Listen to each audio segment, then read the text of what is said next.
Vamos então fechando os nossos olhos e agradecendo a Jesus, nosso Mestre Maior, mais uma vez reunidos, todos nós, em seu nome.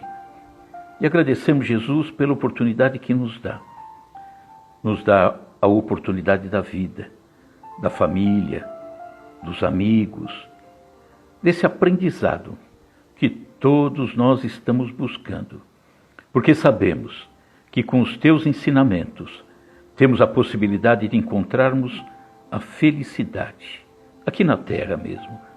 Não é a felicidade total, mas é a felicidade que é possível. Aquele coração que se equilibra, aquele coração que vive em paz, é feliz.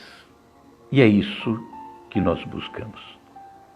Que assim seja, graças a Deus. Bom, boa noite a todos. Tem mais gente aí que chegou. Marisa, a Cida, Marquiafave, Guilherme. Tudo bom, Guilherme? Que bom. Então, nós vamos hoje falar sobre a parábola do filho pródigo. E nós temos que entender que a parábola, embora ela traga uma situação material, física, o intuito é atingir o nosso coração, para que a gente mude o nosso comportamento. Entender que é preciso trazer para a vida comum, né? Não é, muito embora fale de Deus, não é algo só religioso, é algo para o dia a dia. Então, a parábola nos traz esse ensinamento. Só que antes de falarmos da parábola do filho pródigo, nós vamos lembrar alguns entendimentos que temos. Para alguns é relembrar, para outros talvez seja a primeira vez que vão ouvir. Nós vamos ter que ser um pouquinho rápidos, porque a informação é um pouquinho longa, tá? Boa noite àqueles que ainda não falei. Então, vamos lá. Espíritos. Temos início, mas não temos fim. Jamais morreremos. Portanto, somos imortais. Deus cria os espíritos desde toda a eternidade. Nós não alcançamos o que vem a ser eternidade, mas Ele cria. Então, a idade dos espíritos, óbvio que a idade é totalmente diferente de um para outro, né? Existem os mais antigos, os menos antigos, os novatos, e na criação, na nossa criação, a nossa essência transitou por outros reinos.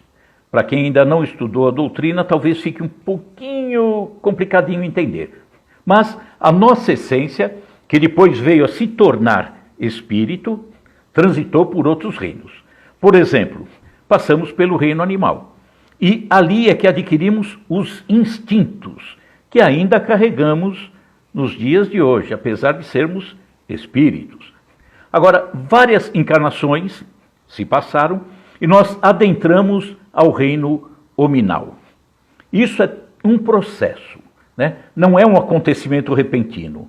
Isso acontece em várias e várias idas e vindas.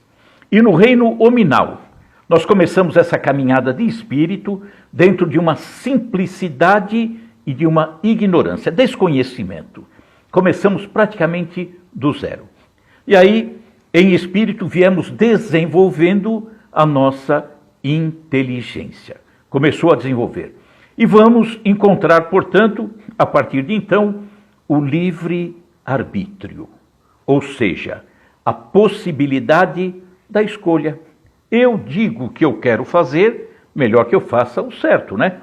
E aí, nessa caminhada do espírito, muito embora ainda no início, mais parecendo um animal do que o próprio ser humano, começamos a ter uma noção do que é o bem e do que é o mal. Começamos a despertar a nossa consciência. Estamos na fase hominal, já somos homens, né? Ser humano. E os sentimentos começam a se aflorar cada vez mais. O amor, por exemplo, esse sentimento tão nobre, ele vem vindo, é um caminho tão longo, ele vem vindo aos poucos. E vamos chegar no momento em que teremos um sentimento de amor fantástico, aquele que Jesus nos ensina, aquele amor universal, aquele amor que ama sem exigir nada. Aquele amor que ama sem cobrar nada. Então, essas encarnações vão continuando, nós não somos viajantes de uma só viagem, e vamos entendendo que o plantio do ontem representa a colheita do hoje. Assim como o plantio do hoje representará a colheita do amanhã, e assim sucessivamente. Melhor que façamos um plantio bom, né? Para que a colheita não seja complicada. Então, as encarnações iam se seguindo, uma após outra, e nós íamos evoluindo, muito embora lentamente, mas sempre evoluindo, sempre crescendo. Há diferença, sim, vamos dizer assim, de velocidade na evolução de cada um. Tem aquele que, de repente, decide caminhar mais rápido. E tem outro que decide ficar marcando o passo. Então, a evolução, ela não tem o mesmo ritmo para todos nós. E, conforme vamos crescendo, evoluindo, vamos buscando a aquisição de conhecimentos novos, né? E cada vez mais amplos. Queremos conhecer. E vamos crescendo, sim, ao longo das encarnações, e vamos, por exemplo, tendo conquistas no campo afetivo, no campo emocional, moral, filosófico, científico, religioso. A cada encarnação, nós vamos nos aprofundando mais em cada um desses temas. Então, sempre novas experiências sendo conquistadas ao longo das várias encarnações. Se pararmos um pouquinho para pensar, talvez você que esteja nos ouvindo não seja espírita. Será que, é só uma perguntinha, será que uma única existência, uma única, que é o que as religiões de modo geral pregam, né? Será que uma única existência seria possível termos adquirido tudo aquilo que nós temos hoje, em termos de patrimônio aqui do coração? Impossível, né? Nenhuma, nem 10, nem 100, é difícil, não conseguimos isso. E isso nós estamos conquistando ao longo de inúmeras, não sabemos quantas, encarnações. Então, essa modificação que nós vamos colocando dentro de nós é fruto de conhecimentos novos, de aprendizados novos. E a cada nova existência, novos aprendizados e modificação cada vez maior. Começamos a ter, em razão dessas conquistas nossas, ao longo de tantas e tantas e tantas encarnações, começamos a ter uma visão maior de nós mesmos. E aí mudamos, porque eu vou me conhecendo e quero me melhorar. Começo a ter uma visão quanto os outros. E aí quero mudar, e vou mudando, porque eu vou conhecendo cada vez mais, vou aprendendo cada vez mais, tenho professores, mestres, cada vez mais intensamente me informando, e ele, o principal, Jesus, né? Começamos a ter uma visão diferenciada de Deus, uma visão que lá no passado não tínhamos, tínhamos até vários deuses. E aí, tendo uma visão maior, melhor, mais completa, mais raciocinada, mudamos essa visão de Deus. Ou seja, amplia-se cada vez mais a nossa consciência, o nosso entendimento. A cada nova existência, ou a cada nova encarnação nossa, se somarmos o conhecimento já adquirido ao longo de tantas e tantas existências, mais o comportamento nosso diante das situações que vamos encontrando ao longo desta existência. Portanto, vamos juntar o que eu já conheço, mais as experiências, né, o meu comportamento nesta existência, e aí acaba resultando o caminho que eu estou fazendo aqui, nesse momento, né? O caminho tomado por mim nesta encarnação. E é assim com todos nós. A nossa bagagem, A forma como aplicamos isso é que vai nos dizer que tipo de caminho nós estamos tendo aqui, nesse momento. Quanto mais bagagem boa, e quanto mais aplicação durante a experiência da Terra, melhor será o caminho. Portanto, um vasto conhecimento moral tende a gerar um comportamento mais adequado, né? Mais comportado, uma existência mais proveitosa, mais dedicada, mais reta. Então, um vasto conhecimento moral tende a provocar isso. Um conhecimento moral incipiente, pequeno, tende a gerar, aqui na nossa caminhada, um comportamento menos digno. É natural que seja assim, né? Um criminoso, por exemplo, tende a gerar em nós um comportamento menos digno, uma existência mais sofrida, mais vazia, violenta. Olha como a gente vai entendendo como que funciona o caminhar do ser humano aqui na Terra. Então, a Terra, nós sabemos que existem diferentes graus de compreensão. Cada um compreende de uma forma. Um com mais sabedoria, outro com menos sabedoria. Encontramos na Terra diferentes comportamentos. Isso é claro, notório, né? As pessoas se comportando de uma forma tão diferente uma da outra. É a questão da bondade, da maldade, do egoísmo, da fraternidade. Então, vai aparecer na Terra diferentes caminhadas, porque cada um caminha de acordo com a bagagem que tem e aquilo que se aplica durante essa caminhada. Daí, então, aquilo que tem muito valor para um pode representar nada para o outro, porque é bagagem de um e não é bagagem do outro. Aquilo que incomoda a um pode não incomodar o outro. O que é ruim para um pode não ser ruim para o outro. O que maltrata a um pode não maltratar a consciência do outro. Aquilo que maltrata a minha consciência pode não maltratar a consciência do outro. Por quê? Porque há uma intensidade, ou essas variações, né, de intensidade, caminham para o infinito.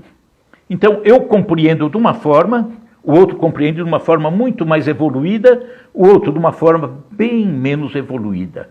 Então, vivemos num ambiente onde se convive o céu e a terra. Ou seja, tem de tudo. Nós temos coisas boas, temos coisas não tão boas, e temos coisas ruins, outras muito ruins. Estamos convivendo, todos nós, na Terra. Vamos dar um exemplo. Essa questão da bagagem e do comportamento. Um assassino, ele não tem a consciência ainda despertada. A tendência é ter um aprendizado moral ainda pequeno, tendência. Mas pode ter até um pouquinho e se perder ao longo do caminho. Mas um assassino, ele é capaz de assassinar alguém, chegar em casa, lavar as mãos, colocar a cabeça no travesseiro e dormir em paz. E uma pessoa que já tem uma consciência mais viva, mais aflorada, uma intensidade maior com relação ao comportamento moral mais adequado, se ele achar que falou para você, por exemplo, uma frase que não foi bem entendida, que talvez ele entenda que acabou sendo um pouquinho grosseiro, ou não te deu a atenção que deveria dar, é capaz de chegar em casa e não dormir. Viu como varia? Olha o céu, entre aspas, o céu, na consciência que não despertou daquele assassino, ele está tranquilo, né? Não está nem aí. E para aquele que já tinha despertado e que caminha de uma forma melhor, às vezes uma frase mal colocada, para ele é um inferno. Por isso que Jesus diz, aquele que mais é dado, mais será cobrado. Se eu me preocupo mais em cuidar do relacionamento com o irmão, qualquer falha minha é complicada, é doída. Então, precisamos estar sempre atentos. Mas vamos entendendo que tudo evolui. evolui, não há imediatismo, né? O imediatismo temos que deixar de lado. Mas temos todo o tempo do universo para nos modificarmos. Então, temos possibilidades incontáveis de reencarnações, mas sempre rumando para a perfeição, para o céu interno, cada vez melhor. Como tudo é uma construção individual, cada um constrói, essa construção, é feita com a soma do material que cada um oferece a si mesmo ao longo das encarnações. Então, temos a liberdade de escolha de rumos, temos a liberdade de aplicação desses conhecimentos, temos o modo de agir com mais ou menos seriedade nas coisas. Se escolho por mim mesmo, se a escolha é minha, obviamente respondo por aquilo que eu escolher. Se escolhi coisas boas, ótimo. Se não foram boas, padecerei. Então, quando escolho algo ruim ou algo bom, as consequências vêm não só nesta encarnação, como até nas próximas. Então, aí é que reside a carga maior de erros ou de acertos, a forma como eu escolho as coisas. E Jesus até disse que o homem, ele é mais ignorante do que mal. Nós somos mais ignorantes em termos de conhecimento do que maldade. Daí a necessidade de aprendermos, estudarmos. Então, nós vemos pessoas caminhando de forma bem distinta pela terra e colhendo já nesta, ou talvez na próxima, os frutos doces ou amargos daquilo que plantou.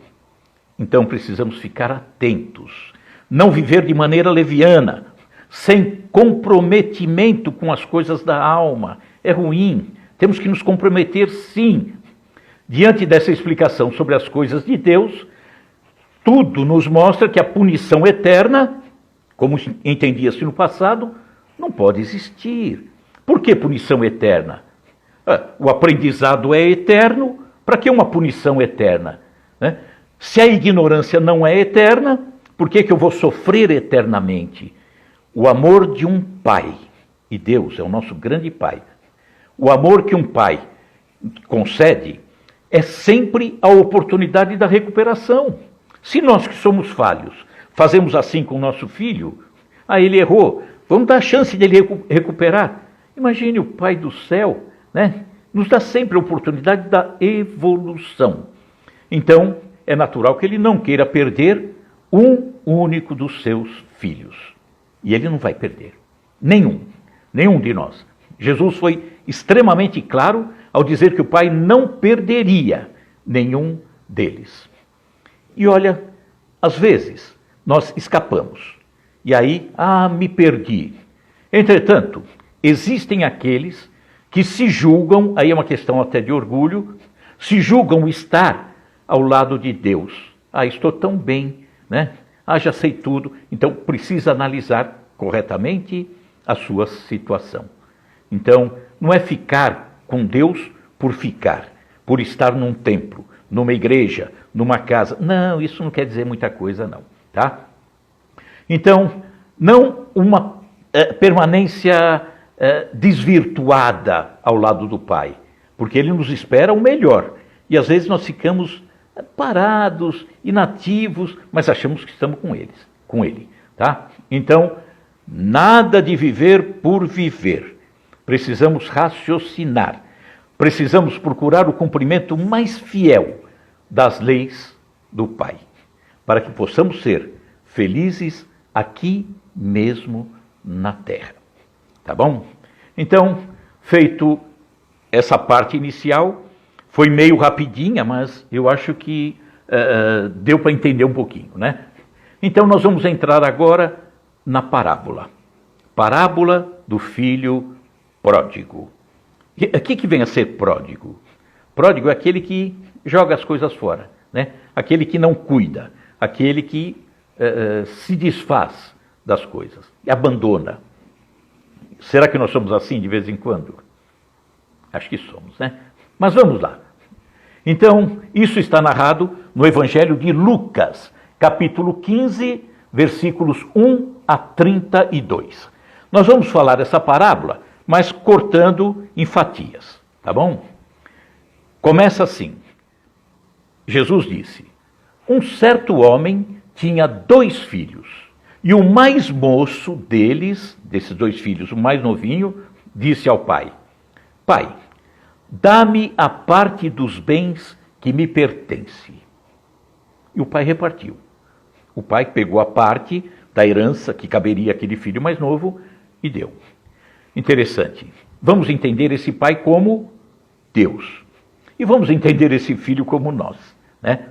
Então, Deus entrega a ele, não puniu aquele filho, né, que quis partir, não vai sair, não deixo, aquela coisa toda que normalmente um pai na terra faz, né? Coloca um monte de restrições. Deus deixou. Você acha que tem que ir? Paciência, vai, né? Bate a cara, se machuca e depois volta. Então, manteve com ele os bens que tinha direito. Ele deu para o filho. O que vem a ser isso? Nós já ouvimos tantas vezes que Deus faz chover sobre bons e maus, sobre justos e injustos, né? Gratos e ingratos. Então, Deus, sabe que aquele filho retornará em algum momento, porque é inevitável, ele não vai perder um sequer dos seus filhos. Então, entregou. Toma, é teu. Pode ir, não tem problema. Bate a cara, depois volta. Então, sabe que o retorno daquele filho que saiu de casa vai acontecer em algum momento. E vai acontecer. Quando nós estamos narrando essa parábola, talvez ela diga muita coisa, talvez para você mesmo, né? Olha, eu saí, eu abandonei uma causa nobre, porque não estamos falando apenas de Deus, nós estamos falando da vida, do dia a dia. Eu tinha uma causa nobre, eu ajudava, de repente eu falei, quer saber, eu vou embora, mas daqui a pouco eu volto. Isso é importante. Seguindo a parábola. Poucos dias depois, o filho mais novo, ajuntando tudo, partiu para uma terra longínqua e ali desperdiçou seus bens, vivendo dissolutamente. Poucos dias depois. Significa que nós temos, quando vamos tomar uma decisão de largar alguma coisa, nós temos tempo para pensar. E às vezes não pensamos. Não quero saber, eu vou embora. Estou no entusiasmo, não quero saber. Mas tenho tempo para pensar, né? E vai embora. Aconteceu isso com o filho mais novo. Era o quê? Era cegueira. Era ingratidão. E seduzido pelas coisas do mundo, ele sai para um local distante, tem uma conduta irresponsável, acaba perdendo tudo aquilo que o pai havia dado. No dia a dia, vamos trazer para a vida comum, né? Deixando um pouco a parte religiosa assim de lado. Quantas vezes o pai nos dá uma herança? Nós temos bens maravilhosos, mas desperdiçamos. Desperdiçamos porque temos uma vida desregrada. Desperdiçamos quantos bens? A saúde, a paz, a família, amigos, alegria. Olha quantas coisas que às vezes, por não termos pensado, não termos sido responsáveis, jogamos fora. E o pai havia nos dado essa oportunidade e jogamos fora. Desperdiçamos. E o filho mais jovem fez isso, né? Saiu de casa, pegou a parte dele, os bens, e acabou jogando tudo fora. Vamos para mais uma parte da parábola. E havendo ele, o filho mais jovem, gastado tudo, houve naquela terra uma grande fome. E começou a padecer necessidades. E foi, e chegou-se a um dos cidadãos daquela terra, o qual o mandou para os seus campos, a apacentar porcos. Apacentar é alimentar os porcos. E ele, o jovem, o filho mais jovem, Desejava encher o seu estômago com as bolotas que os porcos comiam, mas ninguém dava para ele aquelas bolotas. Olha a tristeza. Vamos lá, vamos tentar entender o que se passava com aquele jovem que jogou tudo fora, abandonou o pai, foi para um local distante e agora está sofrendo. Atitude irresponsável, semelhante a estar num terreno árido, sofrido, sem nada, sem vegetação, um local morto, que nada produzia, por isso que tinha fome, não tinha mais o que comer. Ele estava inserido, o jovem, nesse contexto. E aí, dentro desse contexto, começa o trabalho do grande aguilhão. A cutucada. Vamos lá, rapaz, acorda. Chegava, portanto, a necessidade. A necessidade é um grande aguilhão, porque quando ela vem, ela nos chama atenção. Ai, eu preciso, nossa, que sofrimento, por que eu estou fazendo isso? Preciso reagir. É a necessidade. Então, a necessidade começa a incomodar a consciência daquele jovem. Precisava despertar quanto ao que havia feito consigo mesmo. Veio a fome. Foi dito, ele veio a fome. Que fome? A fome de amor do pai. Estava distante.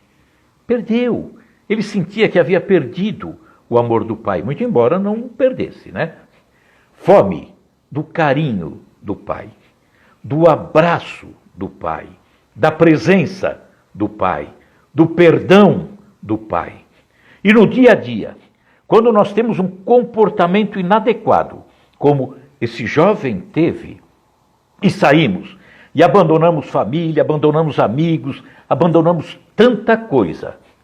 Quanta fome nós temos? Nós temos a fome com relação àquele amigo que nos abraçava. Eu tenho fome de amizade. Eu não vejo mais aquele amigo. Não tenho mais a oportunidade de conversar com ele.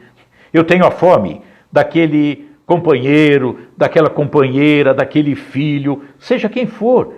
Eu tenho fome. É uma necessidade. É um grande aguilhão que me cutuca para que eu tome alguma providência. Porque ficar sofrendo, ninguém merece. Eu tenho que sair, eu tenho que procurar a solução. Então, esse grande aguilhão que o jovem encontrou num local distante, após ter perdido tudo, jogado tudo fora, ele começa agora a analisar a sua vida. E a necessidade batendo firme para que ele prestasse atenção. Ainda a narrativa diz que ele foi trabalhar alimentando os porcos. Para ele, que era filho daquele pai poderoso, que sai daquela forma tão triste da casa do pai, que comete tantas bobagens, agora estava alimentando os porcos. Olha que situação humilhante para ele, ele pensava assim. Que situação humilhante. Puxa, eu tenho fome e não me dão nem a comida que eu dou aos porcos. Que situação tão pequena. Então, era uma dor que maltratava demais o coração daquele jovem. Maltratava demais a consciência dele, para que despertasse, para que procurasse o caminho. Mas vamos seguir na parábola. E diz assim: e tornando em si, pensando, analisando, voltando para ele mesmo, porque até então ele não se via como ele, estava perdido, Então, tornando em si, disse: quantos trabalhadores de meu pai, têm abundância de pão, e eu aqui pereço de fome. Levantar-me-ei e irei ter com meu pai. Olha aí a decisão. E dir-lhe-ei: Pai, pequei contra o céu e perante ti.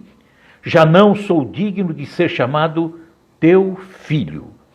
Faze-me como um dos teus trabalhadores. Olha a humildade, já começou a aparecer, né? Como se diz na gíria, baixou a bola, né? Já é outra pessoa. Então, que comentários podemos tirar disso?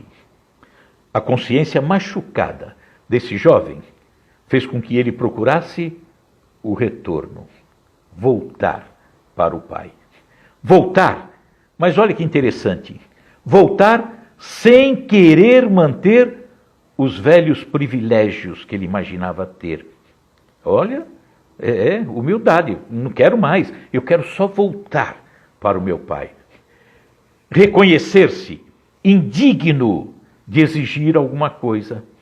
E ele se sentia indigno. Não tenho como exigir do meu pai. Eu já fiz tanta bobagem. Não tenho o que pedir. Então, eu quero voltar, mas quero ser o menor, aquele que se humilha.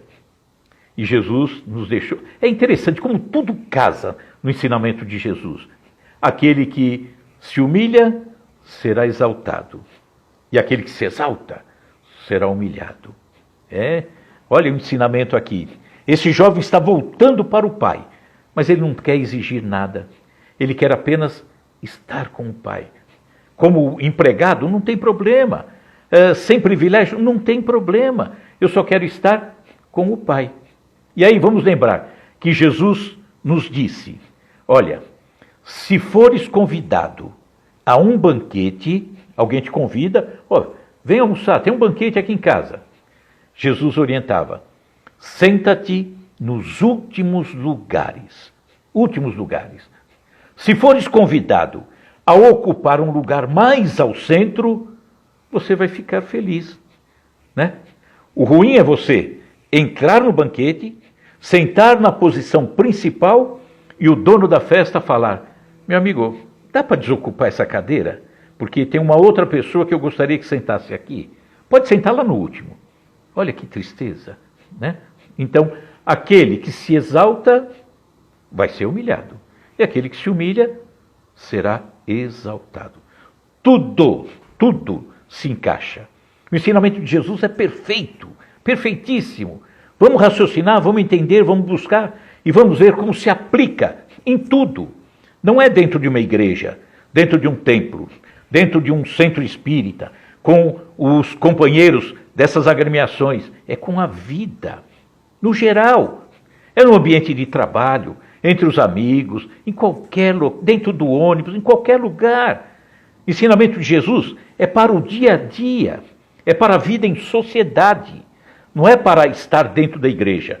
Dentro da igreja, do templo, do centro. Eu faço assim porque Jesus recomendou. Ai, que bom. E lá fora? Lá fora é lá fora. Não. Tudo é uma coisa só. Então você tem que ser aquilo que é dentro de um templo, de uma igreja, de um centro. Você tem que ser dentro do ônibus, do supermercado, com os amigos de trabalho. Não vale ter duas caras. Isso é um absurdo. Mas vamos continuar a parábola. E levantando-se, lembra que ele tomou a iniciativa, né? Puxa, pai, não sei o quê. E levantando-se, foi para o seu pai. E quando ainda estava longe, viu-o seu pai. E se moveu de íntima compaixão e correndo, o pai correu na direção dele, lançou-se-lhe ao pescoço e o beijou. E o filho lhe disse, pai, pequei contra o céu e perante ti, e já não sou digno de ser chamado teu filho. Mas olha o pai. Mas o pai disse aos seus servos, trazei depressa a melhor roupa e vestilho, e ponde-lhe um anel na mão e alparcas nos pés, e trazei o bezerro cevado e matai-o, e comamos e alegremo-nos, porque este meu filho estava morto e reviveu. Tinha-se perdido e foi achado. E começaram a alegrar-se. Pensa nesse episódio, nesse retorno, em situações do seu dia a dia. Aquele amigo que você abandonou e que de repente o coração está machucado, você quer reencontrar, né? Aquele filho que você deixou de lado, Aquela pessoa que você desprezou, olha que oportunidade de retorno. Vamos comentar essa parte? Vamos lá. Levantando-se, foi. Ação, decisão. O rapaz não ficou só no plano, só no planejamento. Não, levantou-se e foi. Decidido. Não esmoreceu. Confiou no amor do pai. Porque se não confiasse no amor do pai, talvez não voltasse. E vou chegar lá, ele vai me dar uma surra. Será que é isso? Ele confiou no amor do pai. Aquele amigo que talvez você tenha deixado de lado e que, puxa, faz falta. Se você confia realmente no amor dele, né, no carinho, volta, né? Tenta se aproximar. O pai, comentando essa última leitura, o pai viu o filho de longe. O pai sempre está vigilante, está sempre atento, sempre aguardando o retorno do filho que se desviou do caminho. Ele não quer perder e não vai perder nenhum dos seus filhos. Então, quando o jovem está se aproximando da sua casa, o pai já está lá esperando, olhando. Na hora que ele aparecer, eu corro lá e pego. E foi assim que ele fez.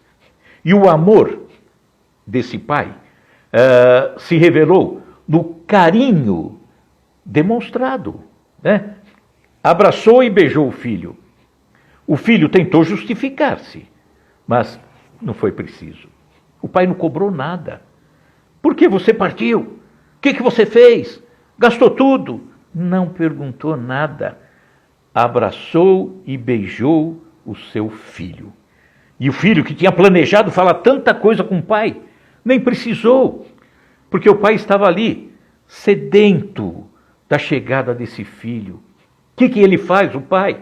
Prepara um grande banquete, veste o seu filho com novas roupas, com anel, com alparcas novas. Ou seja, o pai deu novamente. O pai não... E aquilo que você gastou? Então não vou te dar não. Não vou te dar roupa nova, não vou te dar anel. Não, ele não fez isso. A alegria era tanta. A sinceridade daquele filho voltando era sentida de tal forma pelo pai. Traz roupa nova, traz anel, ele está aqui. Era como se ele dissesse, o pai, receba os bens e não erre mais. Aí o pai tem que ser um pouquinho enérgico, né?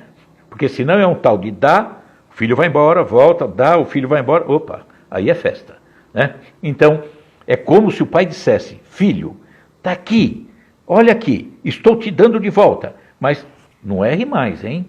Vê se mantenha firme. Então, a alegria do pai, naquele episódio, foi tamanha. Por quê?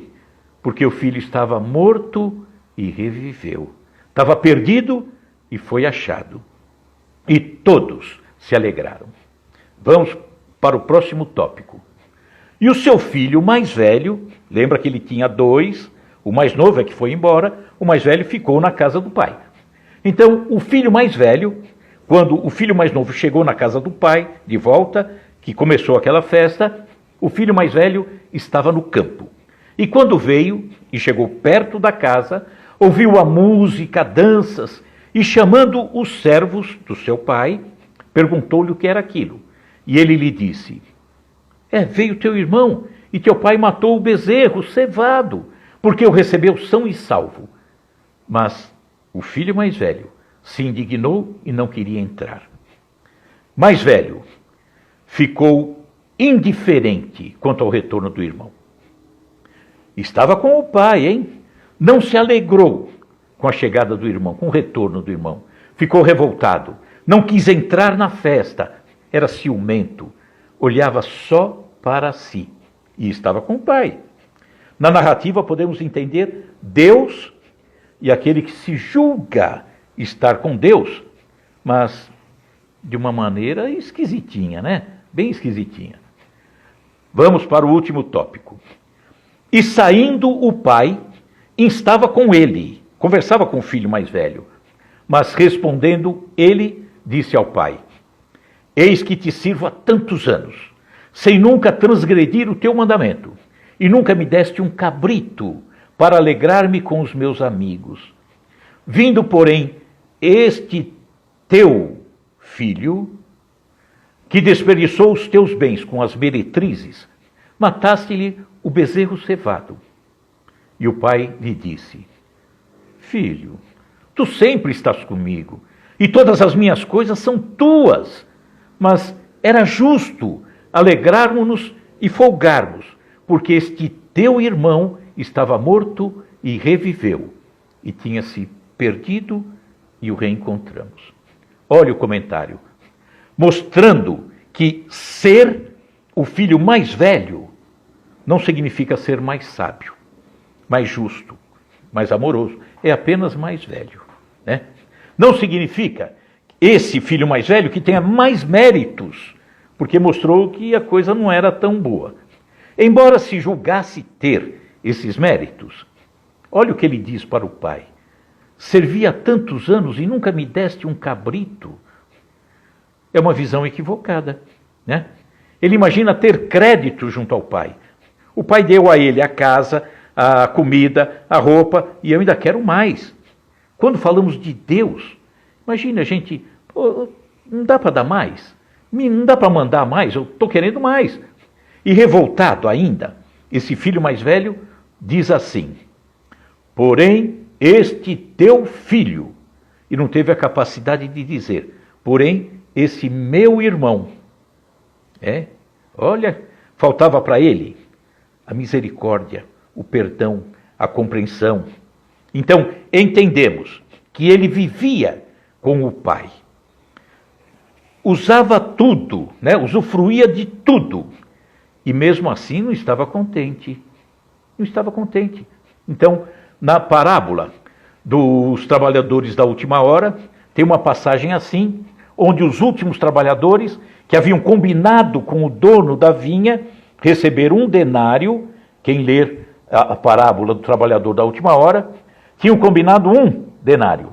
Mas quando vê o dono da vinha pagar aqueles que vieram mais tarde, pagar um denário, o olho cresce. Opa, então ele já não vai me dar um denário. Mas eu não tenho direito de exigir nada. Não tenho.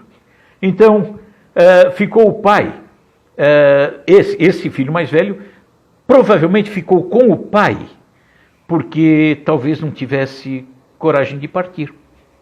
Só isso. Acomodou-se na casa do pai, né? E ficou por ali, encostou-se na casa do pai. Então, nós vemos ainda, nos dias de hoje, por exemplo, homens tidos como santos, nas várias religiões, estão lá, presos aos templos, às igrejas, não importa o segmento. Será que estão de fato com o pai? Ou estão acostumados? Estão usufruindo daquilo, né? Será que eles estão com o pai ou no coração do pai?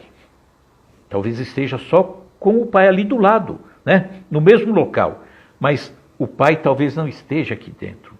São aqueles que muitas vezes se utilizam de religiões, de crenças, na verdade com outros objetivos que não orientar dentro daquilo que o pai espera de cada um de nós. Então, parábola do filho pródigo. Como nós falamos, não é só analisar do ponto de vista religioso, é para analisar do ponto de vista geral, no nosso dia a dia, na nossa vivência, dentro da sociedade, dentro da família, junto com os amigos. Será que somos filhos pródigos? Ou será que zelamos por aqueles a quem amamos? É preciso que pensemos, e que pensemos bem nisso tudo. Vamos lá que já deu a hora. Então, vamos fechando os nossos olhos e trazendo à nossa frente a figura serena e bondosa de Jesus, nosso mestre maior. Te agradecemos, Jesus, por tanta orientação. E queremos, precisamos, procuramos encontrar cada vez mais um caminho cada vez mais reto. Porque no coração de cada um de nós, com certeza em algum momento, foi assinalada a necessidade de retornar à casa do Pai. Como nós sabemos que no dia a dia, ora estamos no céu da consciência serena, ora caímos para o inferno daquela consciência machucada. Precisamos sim entender que a cada novo momento, toda vez que cairmos, tenhamos a necessidade de retornarmos ao Pai, de retornarmos ao céu, à paz, a consciência mais em paz, mais serena, mais equilibrada. Então, Jesus, que cada um de nós, verificando a tua orientação, a tua mensagem, consiga trazer todos esses seus ensinamentos para o nosso dia a dia, em todas as situações, para tudo aquilo que aparece na nossa frente, em pleno século XXI. E assim estaremos cada vez mais felizes. Que assim seja, graças a Deus. Agradecemos a presença de todos vocês, Leninha, Sandra, Landinha, todos que nos acompanharam, e que a gente pense bem, né? Pense bem nisso.